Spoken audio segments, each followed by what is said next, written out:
Now, you mentioned that democracy should be built around vision, knowledge, and the will. Yeah. You said at some point or the other we've had either one or two. Well, we have not had the three together. Okay, now, which one would you say we have now out of the three? Right now, I doubt if we have any, because we haven't had a leadership at the center now that has demonstrated enough vision. We haven't had the manifestation of knowledge in terms of governance. In fact, there is total absence of will right now. Take corruption, for instance. It's a major issue in Nigeria today. And this corruption has reached a gargantuan level that has stultified growth and development and the economy. And there has been no effort, political will at tackling corruption. All the cases of corruption that we've heard have been treated with kid gloves. In fact, the leadership did say that stealing is not corruption. I wonder what stealing is. And all the cases that have been adumbrated all over the atmosphere have not been treated with dispatch. Now, leadership is also by example rather than by precepts. We haven't seen that example of exemplary leadership displayed. You haven't seen anything good at all. If I see it, believe me, my sister, I will have the presence of mind to acknowledge and to appreciate it.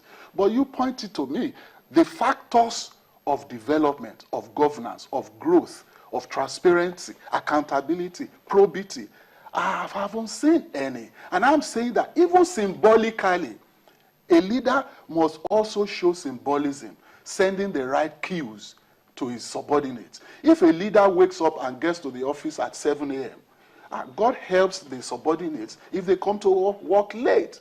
But if a leader is also perceived to be soft on corruption, of course, everybody else will have a field day. So that is what. So it's not like you are looking. It's not like you are just looking away from the sites that you think are good. You just don't want to talk about them. No. Or you just don't see it. If you educate me on the sites that are good, let's hear from and Mr. I see Showme practically that they are good, forget the statistics. Statistics can be used to rationalize any side of the divide. But I really rely on ocular proof. I observe the indices of life, of standard of living. I want to see the vision, knowledge, and will. Which one would you say we have and we don't have? Let me first of all say that one of the major bane of participatory democracy, especially the Nigerian context, is the hypocrisy of opposition.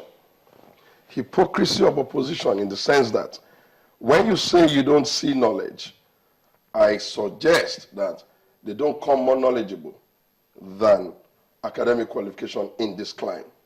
When you say you don't see experience and passion, I also posit that none has more passion and experience than one that has gone from subnational, deputy governor, governor, vice president, and president, whatever experience I'm talking about. When you say you don't see the drive and the zeal, I say to opposition that they are suffering from a very big dose of jackboot military hypocrisy. Why do I say that? We must know that there is a difference between having processes in place that looks to solve problems from a clinical, observatory, diagnostic point of view than one that assumes that the democracy can be run like a military system.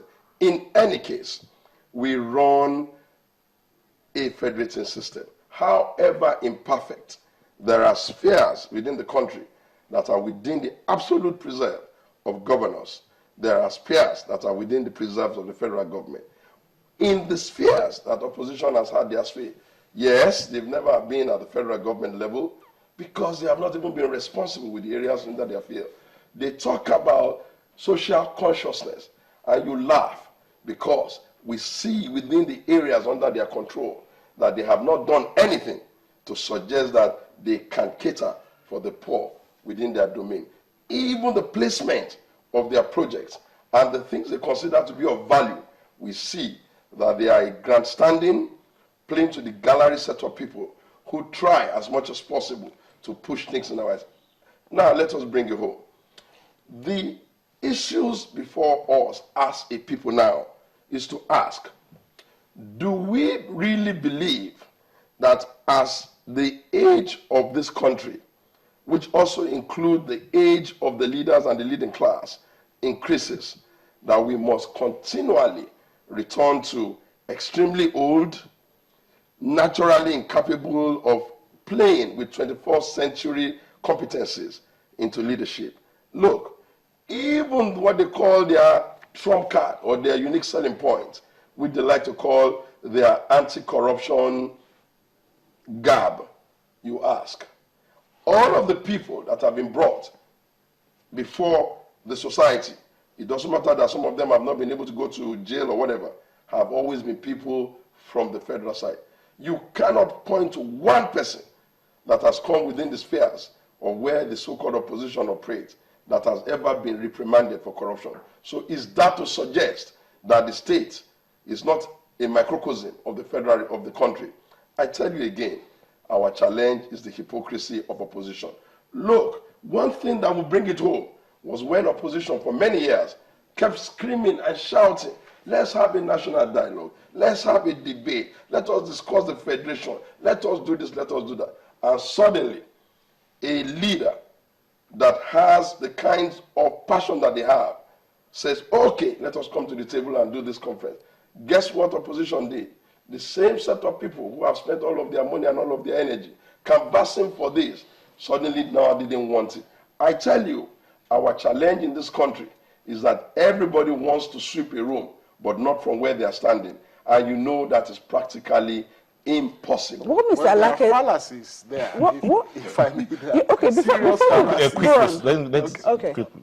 Yeah, there are serious fallacies in my brother's assertions, because he said that the opposition called or cried out for dialogue, for conference and stuff like that, and then turned around to repudiate it and dissociate themselves from it. That's not true, because in the first instance, the opposition or the progressive forces in this country have been calling for genuine dialogue for years. And when this administration also came on board 6 years ago, there was some smatterings of a call for dialogue, but nothing was done. There was stiff resistance to it till the dying minutes of the administration. Now, how more hypocritical can that did the dialogue be? hold? Did the dialogue hold? The dialogue held. It held. So that's a plus. In any Is case, it a plus? In any case, don't forget that. But of course, there were booby traps. The dialogue in itself was not motivated in altruistic platform. Is the fact that it held, is it a plus? It was designed. I would not say so, because it was designed not necessarily for the advancement or for the expansion of the political institutions and structures, but for a particular purpose of elongating the regime. Okay, now, the reports have been compiled. They haven't been published like the others. And in any case, my point, to refer us back, my point had always been that the drivers of any society are quite critical in terms of envisioning, in terms of displaying knowledge. It is knowledge. The manifestation of knowledge is not necessarily anchored on the brandishing of certificates. No, not at all. The manifestation of knowledge is expressed in terms of credible governance. Okay. How? Because governance is about the people. Okay, can we it centers around the people. Center of development is the people. Now, the people's lifestyle, standard of living, right? These are the indices or the cost of living of governance, credible or not credible governance. If you look at all of this, they are not there.